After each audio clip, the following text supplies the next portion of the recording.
നമസ്കാരം. കേരളത്തിലെങ്ങും പോർക്ക് വിൽക്കാൻ പാടില്ല, കേരളത്തിലുള്ള ജനങ്ങൾ ആരും തന്നെ പോർക്ക് കഴിക്കാൻ വേണ്ടിയിട്ട് പാടില്ല എന്ന് ഇവിടെ ഏതെങ്കിലും മുസ്ലിങ്ങൾ പറഞ്ഞതായിട്ട് നിങ്ങൾ കേട്ടിട്ടുണ്ടോ? കേരളത്തിൽ എന്തായാലും ഈ കേരളം എന്ന് പറയുന്ന സ്റ്റേറ്റിൽ ഒഫീഷ്യലി പോർക്കിന് ബാനൊന്നുമില്ല. മുസ്ലിം സംഘടനകൾ ആരും തന്നെ അങ്ങനെ ഒരു പ്രഖ്യാപനം നടത്തുന്നതായിട്ട് വാർത്തയിലൂടെ ഒന്നും തന്നെ എനിക്ക് അറിവില്ല. നിങ്ങൾക്ക് അങ്ങനെ ഒരു അറിവുണ്ടെങ്കിൽ തീർച്ചയായിട്ടും അത് കമന്റ് ചെയ്യുക. അഥവാ അങ്ങനെ ഒരു നിയമം ഇവിടെ ഉണ്ടെങ്കിൽ, അങ്ങനെ ഒരു പ്രഖ്യാപനം ആരെങ്കിലും നടത്തിയിട്ടുണ്ട് എന്നുണ്ടെങ്കിൽ അത് തെറ്റാണ്. കാരണം ഒരു ഭക്ഷണം എന്ന് പറയുന്നത് ഓരോരുത്തരുടെ വ്യക്തി താല്പര്യമാണ്. എന്ത് കഴിക്കണം എന്ത് കഴിക്കണ്ട എന്ന് തീരുമാനിക്കാനുള്ള അവകാശം ഓരോ വ്യക്തിക്കുമുണ്ട്, അതല്ലേ? അപ്പൊ കേരളത്തിൽ മുസ്ലിം സംഘടനകളും മുസ്ലിങ്ങൾ എല്ലാവരും കൂടി ചേർന്ന് അങ്ങനെ ഒരു അൺഒഫീഷ്യൽ നിയമം പാസ്സാക്കിയിട്ടുണ്ട്. ഇവിടെ പോർക്ക് വിൽക്കാൻ സമ്മതിക്കുന്നില്ല എന്ന് പറഞ്ഞു വെച്ചേക്കാണ് ഒരു മഹാനുഭാവൻ. അപ്പൊ ഏതായാലും അദ്ദേഹത്തിന്റെ ആ വീഡിയോ ഞാൻ ജസ്റ്റ് ഒന്ന് നിങ്ങളെ കേൾപ്പിച്ചു തരാം. കേരളത്തിലെ ഇസ്ലാമിക മതഭ്രാന്തന്മാർ ചില കാര്യങ്ങൾ അൺഒഫീഷ്യലി നടപ്പിലാക്കിയിട്ടുണ്ട്. അതിലൊന്നാണ് പലയിടത്തും പന്നിയിറച്ചി മാർക്കറ്റിൽ വിൽക്കാൻ പാടില്ല. പക്ഷെ അവിടെ ബീഫും ആകാം, ആട്ടിറച്ചിയാകാം, കോഴിയിറച്ചി, പക്ഷെ പന്നിയിറച്ചി പാടില്ല. ഇപ്പം ഞാൻ താമസിച്ച സ്ഥലമാണ് ആലുവ. ആലുവ മാർക്കറ്റിൽ പന്നിയിറച്ചി വിൽക്കുന്നില്ല. പന്നിയിറച്ചി അവിടെ ഉള്ളവർ വളരെ ദൂരെ പോയിട്ടാണ് പന്നിയിറച്ചി വാങ്ങുന്നത്. പക്ഷെ ബാക്കിയുള്ള സാധനങ്ങളെല്ലാം പറ്റും. ഇതേപോലെ കേരളത്തിലെ പല മാർക്കറ്റുകളിലും ഇവരുടെ രീതിയിലായ മതഭ്രാന്തന്മാർ പല കാര്യങ്ങൾ കൊണ്ടുവന്ന് നടപ്പിലാക്കുന്നുണ്ട്. ഇവർക്കൊക്കെ ഇത് എന്തിന്റെ പ്രശ്നമാണ്?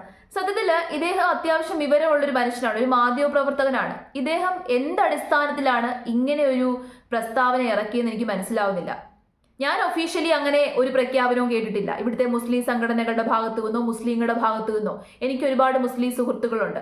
അവരാരും തന്നെ എന്നോട് പറഞ്ഞിട്ടില്ല പോർക്ക് കഴിക്കരുതെന്നുള്ളത്. പിന്നെ എന്തിന്റെ അടിസ്ഥാനത്തിലാണ് ഇദ്ദേഹം ഇങ്ങനെ ഒരു പ്രഖ്യാപനം നടത്തിയത്? ഇതുപോലെ മുസ്ലിങ്ങളെ മനഃപൂർവ്വം ടാർഗറ്റ് ചെയ്തിട്ട് ചില ആൾക്കാർ ഇറങ്ങിയിട്ടുണ്ട്. ഇവിടെ വലിയ പ്രശ്നം ഉണ്ടാകും. നിങ്ങൾ നോക്കിക്കോ, ഒരു 10 വർഷത്തിനുള്ളിൽ ഇവിടെ വലിയ പ്രശ്നം ഉണ്ടാക്കാൻ തന്നെയാണ് ഈ ആൾക്കാരൊക്കെ തന്നെ ശ്രമിച്ചുകൊണ്ടിരിക്കുന്നത്.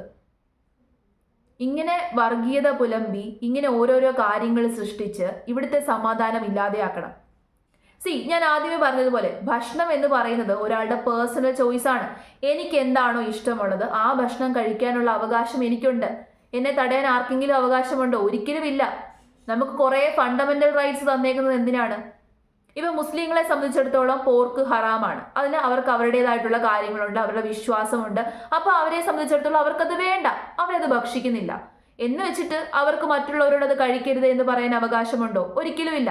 അങ്ങനെ ആരെങ്കിലും പറഞ്ഞതായിട്ട് ഞാൻ കേട്ടിട്ടില്ല. അങ്ങനെ പറയുന്നുണ്ടെന്നുണ്ടെങ്കിൽ തീർച്ചയായിട്ടും ഞാൻ അതിനെ എതിർക്കുന്ന ഒരു വ്യക്തിയാണ്. ഒരിക്കലും ഞാൻ ആ ഒരു വാദത്തെ സപ്പോർട്ട് ചെയ്യില്ല. നമുക്ക് വേണ്ട എന്നുള്ള കാര്യം നമുക്ക് വേണ്ട, മറ്റൊരാളോട് അത് ചെയ്യരുത് എന്ന് പറയാനുള്ള അവകാശം ആർക്കും തന്നെ ഇല്ല. ഇതുപോലൊരു വലിയ പ്രശ്നം നമ്മുടെ ഇന്ത്യയിൽ ഉണ്ടായതാണ് ബീഫ് നിരോധനവുമായിട്ട് ബന്ധപ്പെട്ട്. അതും ഇതുപോലൊരു സംഭവമാണ്. ഇങ്ങനെ കുറച്ചൊരു പർട്ടിക്കുലർ വിഭാഗത്തിന് കഴിക്കത്തില്ല എന്ന് പറയുന്ന ഒരു ഭക്ഷണം മുഴുവനായിട്ട് വിലക്കാൻ വേണ്ടിയിട്ട് ആർക്കും അവകാശമില്ല. അത് കഴിക്കുന്ന, ഇഷ്ടത്തോടു കൂടി കഴിക്കുന്ന ഒരുപാട് ആൾക്കാരുണ്ട്. ഇപ്പൊ നോർത്ത് ഇന്ത്യൻ സ്റ്റേറ്റുകളിലൊക്കെ തന്നെ പശുക്കളെ ദൈവങ്ങളെ പോലെ കണക്കാക്കുന്ന ഒരുപാട് ആൾക്കാരുണ്ട്. അത് അവരുടെ വിശ്വാസമാണ്. അതിന് അവർക്ക് അവരുടേതായിട്ടുള്ള കുറേ കാരണങ്ങളുണ്ട്. കൾച്ചറലി, ഹിസ്റ്റോറിക്കലി അവർക്ക് അവരുടേതായിട്ടുള്ള കാരണങ്ങളുണ്ട്. കാരണം നമ്മുടെ ഇന്ത്യൻ കൾച്ചറിനെ ഡെവലപ്പ് ചെയ്ത് കൊണ്ടുവന്നതിൽ പശുക്കൾക്ക് ഒരു വലിയ പങ്കുണ്ടെന്നാണ് പറയുന്നത്. പണ്ട് ഇൻഡെക്സ് വാലി സിവിലൈസേഷൻ സമയത്തൊക്കെ തന്നെ ആ സിവിലൈസേഷനൊക്കെ ഫ്ലറിഷ് ചെയ്യാൻ വേണ്ടിയിട്ട് പശുക്കളാണ് ഏറ്റവും കൂടുതൽ കാരണമായത്. അവരുടെ എക്കണോമിയിൽ വലിയൊരു പങ്ക് വഹിച്ചത് പശുക്കളാണ്. അപ്പൊ അതുകൊണ്ട് തന്നെ പശുക്കൾ അവരുടെ വിശ്വാസത്തിന്റെ ഒരു ഭാഗമാണ്, അവരുടെ കൾച്ചറിന്റെ ഒരു ഭാഗമാണ്. അതുകൊണ്ട് തന്നെ ബീഫ് കഴിക്കാത്ത ആൾക്കാരുണ്ട്. എന്ന് വെച്ച് നോർത്ത് ഇന്ത്യൻ സ്റ്റേറ്റിൽ വേറെ ആരും തന്നെ ബീഫ് കഴിക്കാൻ വേണ്ടി പാടില്ല, ബീഫ് വാങ്ങിക്കുന്നവരെയൊക്കെ പോയി തല്ലിക്കൊല്ലുന്നു, എന്തൊക്കെ പ്രശ്നങ്ങളാണ് നമ്മൾ ഓരോ ദിവസവും കാണുന്നത്. അതേപോലെ ഒരു പ്രശ്നം നമ്മുടെ കേരളത്തിലും ഉണ്ടാക്കണോ? ഇത്രയും വിദ്യാസമ്പന്നരാണ് എന്ന് അവകാശപ്പെടുന്ന കേരളീയര് ഇങ്ങനെ ഇടുങ്ങിയ ചിന്താഗതിയുള്ളവരായിപ്പോയല്ലോ. എന്നു മുതലാണ് അങ്ങനെ സംഭവിച്ചതെന്ന് എനിക്ക് മനസ്സിലാവുന്നില്ല. കുറേ കാലം കൊണ്ട് നമ്മുടെ ഇവിടെ നടക്കുന്നതൊക്കെ ഇങ്ങനെയാണ്. എനിക്കൊന്ന് മനഃപൂർവ്വം ചില ആൾക്കാർ മുസ്ലിങ്ങളെ ടാർഗറ്റ് ചെയ്യുന്നുണ്ട്. എൻ്റെ അടുത്ത് ഒരുപാട് ആൾക്കാർ പറയുന്നുണ്ട്, കമന്റ് സെക്ഷനിലൂടെ പറയുന്നുണ്ട്, മുസ്ലിങ്ങളെ സപ്പോർട്ട് ചെയ്തിട്ട് എന്തിനാണ് നിങ്ങൾ വീഡിയോ ചെയ്യുന്നത് എന്ന്. മുസ്ലിങ്ങളെയാണ് ഏറ്റവും കൂടുതൽ ആൾക്കാർ ടാർഗറ്റ് ചെയ്യുന്നത്. അപ്പൊ ഇങ്ങനെ മുസ്ലിങ്ങളെ ടാർഗറ്റ് ചെയ്ത് ഇതുപോലെയുള്ളൊരു വീഡിയോ ഇടുമ്പോൾ അവിടെ ഹിന്ദുക്കളും മുസ്ലിങ്ങളും തമ്മിലുള്ളൊരു വിഭജനം ഉണ്ടാവുകയാണ്. അതിനെയാണ് ഞാൻ പേടിക്കുന്നത്. ഞാൻ ഒരു മതവിഭാഗത്തെയും ഇവിടെ സപ്പോർട്ട് ചെയ്യുവല്ല, ഒരു മതവിഭാഗത്തെയും ഇകഴ്ത്തുന്നോ പുകഴ്ത്തുന്നോ ഇല്ല. ഇവിടെ മതങ്ങൾ തമ്മിലൊരു പ്രശ്നം ഉണ്ടാകാൻ വേണ്ടി പാടില്ല. ഇദ്ദേഹം ഇങ്ങനെ പറയുമ്പോൾ അദ്ദേഹം എന്ത് അർത്ഥത്തിലാണ് പറഞ്ഞതെന്ന് എനിക്ക് ഇപ്പോഴും മനസ്സിലാവുന്നില്ല. അങ്ങനെ ഒരു നിയമം ഇവിടെ ആരെങ്കിലും അൺഒഫീഷ്യലി ചെയ്യുന്നുണ്ടെന്നുണ്ടെങ്കിൽ അത് തെറ്റാണ്. ഇപ്പൊ ആലുവ മാർക്കറ്റിന്റെ കാര്യമൊക്കെ പറയുന്നുണ്ട്. ആലുവ മാർക്കറ്റിൽ എന്തുകൊണ്ടാണ് പോർക്ക് വിൽക്കാത്തത് എന്നെനിക്കറിയില്ല. ഞാൻ ആലുവയിലൊന്നും അല്ല താമസിക്കുന്നത്.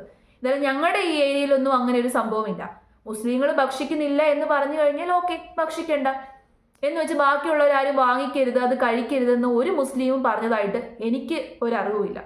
അപ്പം ഇങ്ങനെയുള്ള കാര്യങ്ങളൊക്കെ തട്ടിവിടുമ്പോൾ അത് പ്രൂഫ് സഹിതം പറയാൻ വേണ്ടിയിട്ട് ശ്രമിക്കുക. ഇല്ലെന്നുണ്ടെങ്കിൽ അത് വലിയ പ്രശ്നമുണ്ടാകും.